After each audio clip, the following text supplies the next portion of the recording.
Hi everyone, Har Har Mahadev. আজকে চলে এসেছি আবার একটা নতুন ভিডিও নিয়ে আপনাদের কাছে। যদি ভিডিওটা ভালো লাগে তাহলে লাইক অ্যান্ড শেয়ার করবেন। ছাদে আসার পর দেখি ছাদটা ভিজে আছে, ওই জন্য অনেকটাই আস্তে আস্তে এক্সারসাইজ করছি যেন কোনো ইনজুরি না হয়।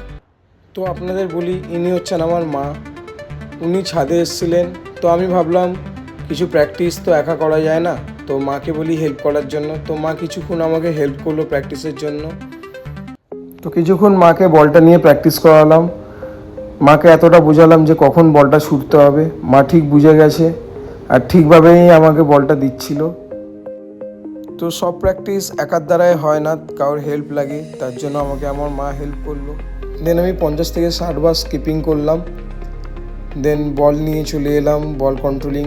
এটা মাস্ট ফুটবল খেলার জন্য।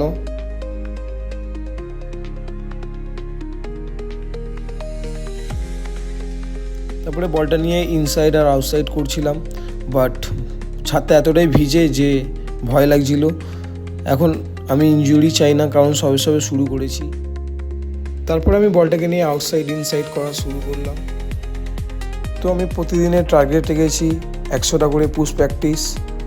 তো ডান পা বা পা মিলিয়ে দু পায়ে 50টা করে পুশ প্র্যাকটিস করলাম আবার। দেন আপাতত কোনো পার্টনার পাইনি যে আমার সাথে প্র্যাকটিস করবে, তাই জন্য নিজেই একা একা দেয়ালে বল মেরে প্র্যাকটিস করছি।